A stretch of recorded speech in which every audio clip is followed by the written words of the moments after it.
Hello, my name is Blake. Welcome. I'm very excited about this video because I'm going to be talking about my top reads of 2024.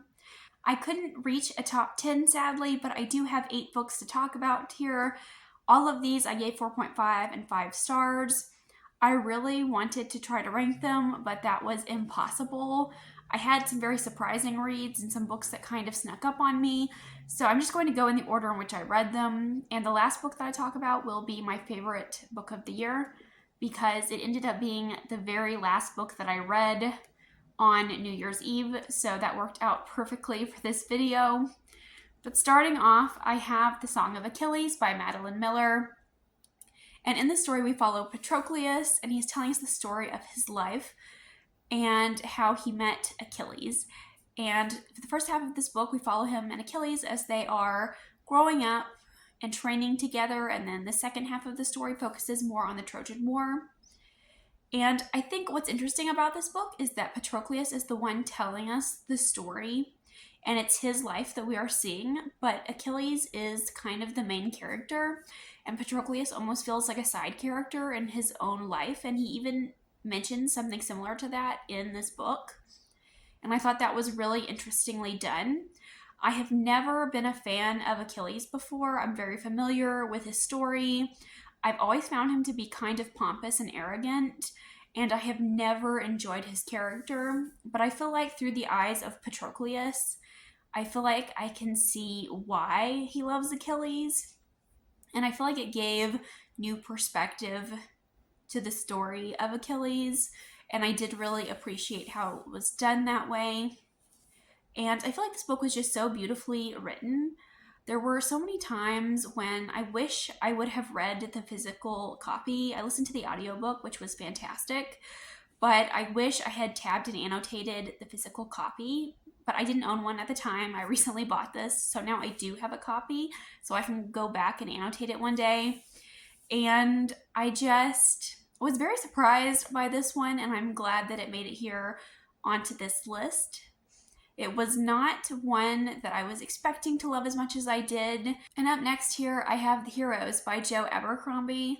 This is a standalone in the First Law world. We are following a 3-day battle, and essentially we're just head hopping across multiple people in the battle, and we are just watching the events unfold. And this one kind of snuck up on me a bit. I think when I originally read it back in February of 2024, I gave it like a 4 stars. But this book kind of just stuck with me, and whenever I think about my favorites of 2024, this one is like right there up at the top of the list.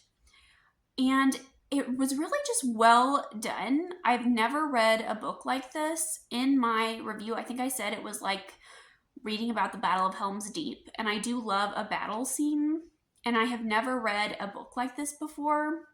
And I don't think that very many authors could pull off something like this and keep me entertained. And even though we are following a 3-day battle, there are still moments that are sad and heavy and emotional. We still have humor. We still have these heroic moments. And I was really impressed by this one. And I keep thinking about it almost a year later. And it's really just crept up my favorites list. And I was definitely having a great time reading this, but I feel like I wasn't attached to anyone originally when I read it. But having thought about it more, I'm just like, maybe that was the point. I feel like it was so well done. The action scenes were excellent. The descriptions of the battle were excellent. I loved the humor in this book. I love the characters that we follow. And even if we spent like a paragraph in someone's mind, I really felt like this book captured the horror of battle and how terrible it is. So really well done. I absolutely loved this one. Up next, I have Heartless Hunter by Kristen Cicerelli. This is one of the few fantasy romance novels that I have read in recent years that I have enjoyed. In this book, it is pitched as a YA. It's marketed that way, but I feel like it leans more new adult actually because it does cover a lot of dark content. But in this book, we follow a young witch named Rune, and the witches of this world have kind of been overthrown, and a new government has taken power, and being a witch is outlawed, and all of the witches are being captured and executed. And we follow Rune, who is a young debutante in society, and by night she parades around as this crimson moth, and she is freeing these other witches when she herself is not a very powerful witch. But she's trying to gather more information on how to free these witches. So she plans to marry someone higher up in the government so she can kind of gather intel to release these witches. And then we have our second POV, who is Gideon, and he is the head witch hunter. He has brought in more witches and killed more witches than anyone else. And he is on to Rune. He suspects that she might be the Crimson Moth or know something about the Crimson Moth. So they have both kind of planned to seduce the other for information. It's very much like a cat and mouse book. It's a witch hunter romance. I had such an excellent time reading this. It was so much fun. It's not really anything new or unique, but there were a lot of popular tropes in this, and they had like a slight twist on them. So I was reading it and I was like, oh, that's different. That went in a direction that I was not expecting. And I love the magic in this world. The witches use blood magic, which is dark. But the magic in this world has like a very set rule. They have to have set limitations. Rune really has to study and practice to get the magic right. And the witches in this world do self-harm, so please be aware of that. And we have all of these requirements, I guess, for performing these spells. And I really liked that aspect, that it had hard rules and limitations. And I think that this just really sunk its claws in me. I was cleaning my house and I was looking for things to clean. I cleaned some things twice so I could keep listening to the audiobook. And this book took a dark turn. It went in a direction that I was not expecting. It had a massive cliffhanger. There was this reveal at the end, and I saw it coming, from the very beginning. And I wasn't upset about figuring out the ending because I was like highly anticipating it. I feel like I was reading and I kept waiting for this giant reveal because I wanted to see the fallout. So like I wasn't disappointed that I had guessed what was going to happen. And just throughout this entire book, I really just love whenever you know that characters are withholding secrets and you know that the other person is going to find out. So I was just like sitting on the edge of my seat, just anticipating the reveal of this information. And there were like a couple of moments when there was like a slip up or an almost slip up and you're like, did they figure it out? And so I loved that. And I had such a great time reading it. I read it in one sitting and I feel like that rarely happens these days. Up next, I have Emily Wilde's Map of the Otherlands by Heather Fawcett. And this is the second book in the Emily Wilde series. And in this we follow fairy scholar Emily Wilde, who is trying to create a map of the fairy doors. And she is accompanied by her colleague named Bamblebee. And I just love this series. It's so atmospheric. I really loved book one. I loved this one even more. I feel like the pacing is better. The scenes are just on point. This felt more action-packed. We had a lot more character development going on. I love that it's written like journal-style entries. I feel like we learn more about the fairy realm in this one. I love that we have a new setting and we meet characters new and old. Overall, I just had an excellent time with this one. It's an excellent cozy read. It's great for the winter months, I think, because it is very cold and it is very atmospheric. And I'm just really excited about where the series is going. I think that book 3 is going to change directions a bit. I was a little worried going into this sequel because I was worried about a potential romance and that it might derail the story. But I actually liked that aspect of this one. And I don't want to get too into it. but I was worried that it would take over, and it didn't. It still maintained a minor aspect of the story, but I did think it was well done. And I feel like the stakes in this book were higher, and I flew through it. And I'm really looking forward to the third book that's coming out this year. Up next, I have Divine Rivals by Rebecca Ross. And in this world, the gods are at war, and we follow two young adults, Iris and Roman, who work at the paper, and they are both vying for a top spot as journalist.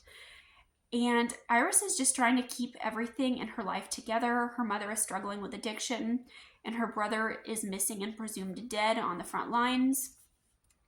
And so she's really going through a lot. And as she's grieving, she's writing letters and putting them in this wardrobe. And these letters are being magically transported to Roman. And Roman has been reading these letters and writing her back. And Roman knows that Iris is writing him, but Iris doesn't know that Roman is the one writing her back. And they develop a friendship through these letters. And this story is incredibly heavy. The war scenes are really emotional.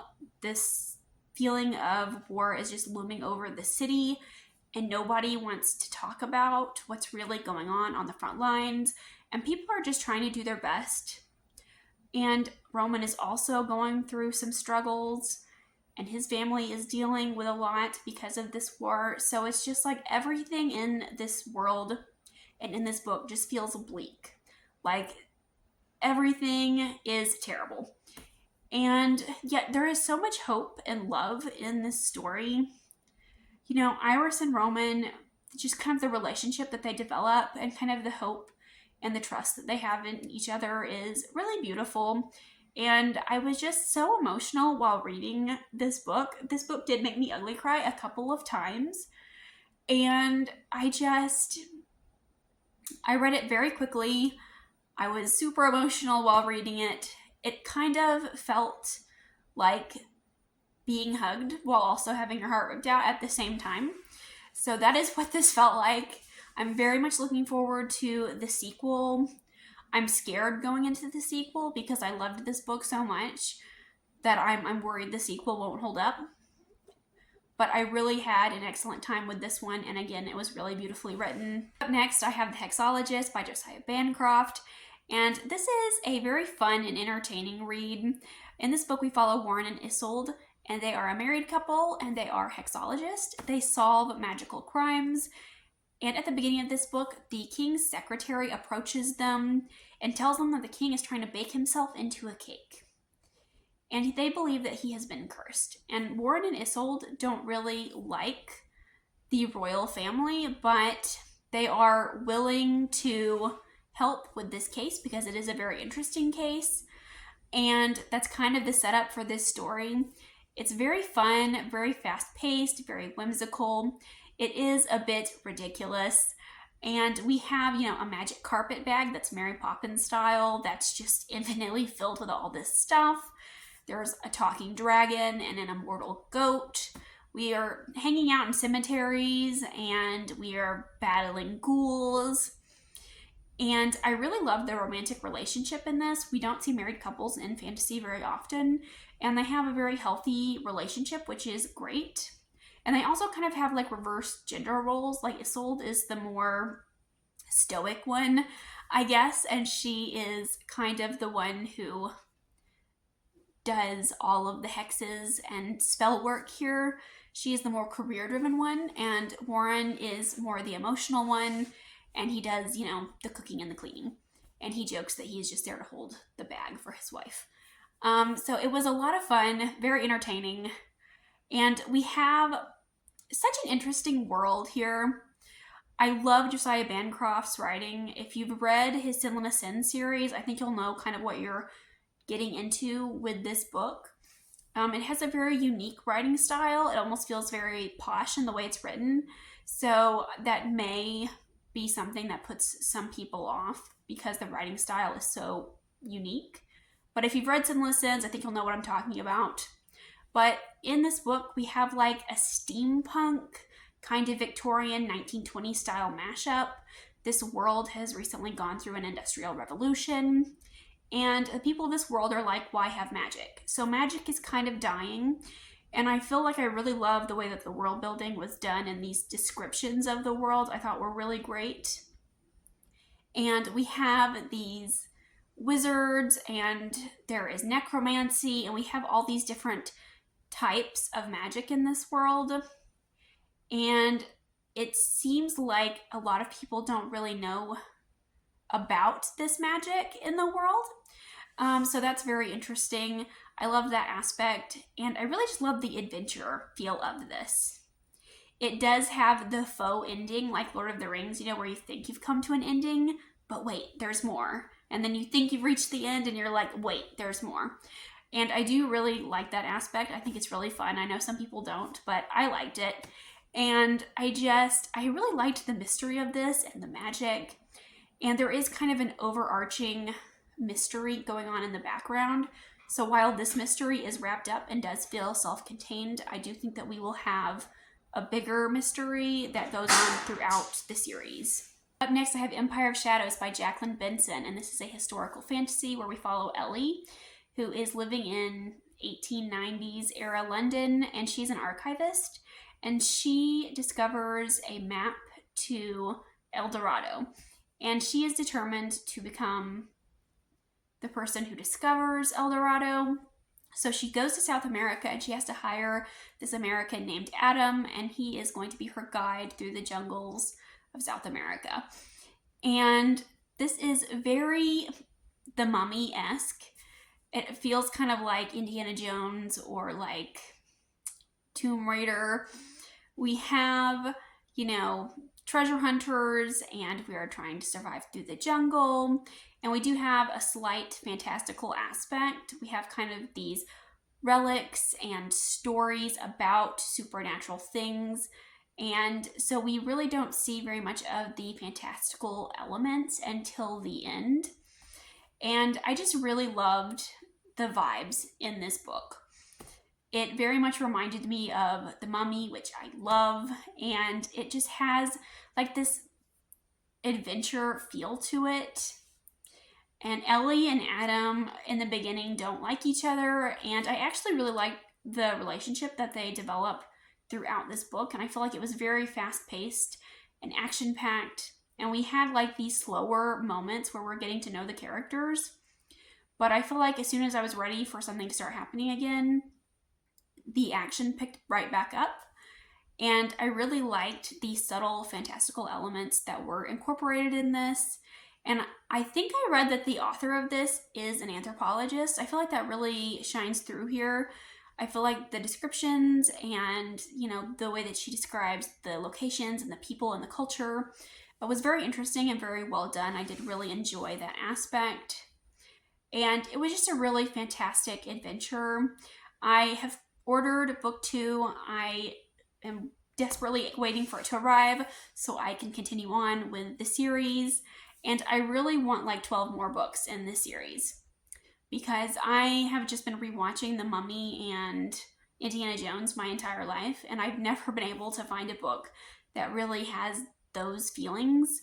But now I have this one, and I'm very glad that I discovered it. It very much seems underrated. It doesn't have very many ratings or reviews online, so I'm really hoping that more people pick this one up. Up next, I have my favorite read of the year, and that is Blood Over Bright Haven by M.L. Wong.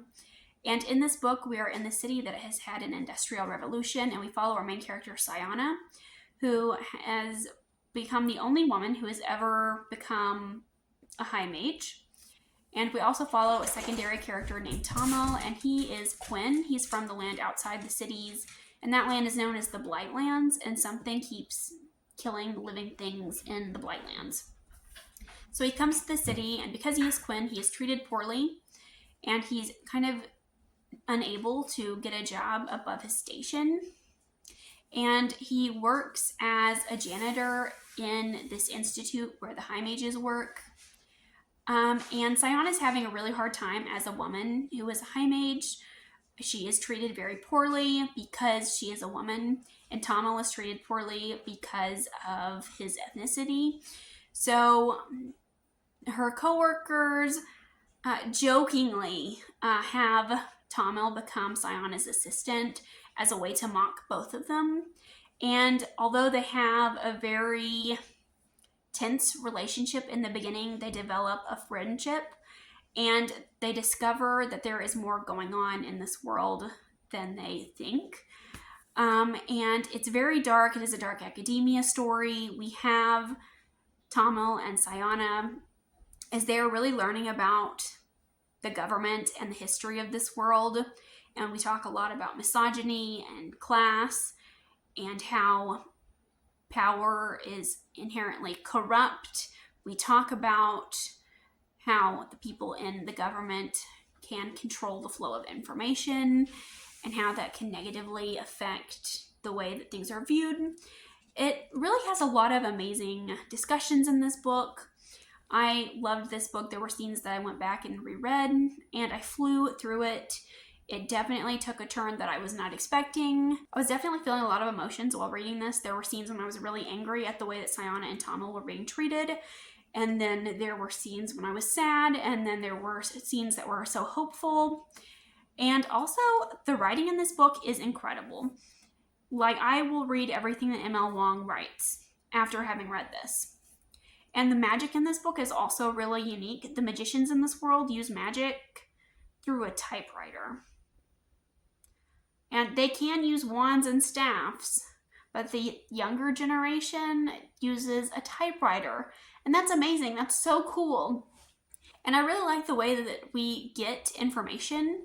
Sayana is teaching Tamil about magic, and she's teaching her cousin about magic. So I feel like whenever we got information, it was like given to us in bite-sized portions, and it was written in a way that we could really understand. So it didn't feel like we just had pages upon pages of info dumps. And I do like the way that was done. But those are my favorite reads of 2024. Let me know if you've read any of these. Let me know what your favorite reads of 2024 were, because I would love to know. Thank you for watching, and I'll see you again with another video soon. Bye.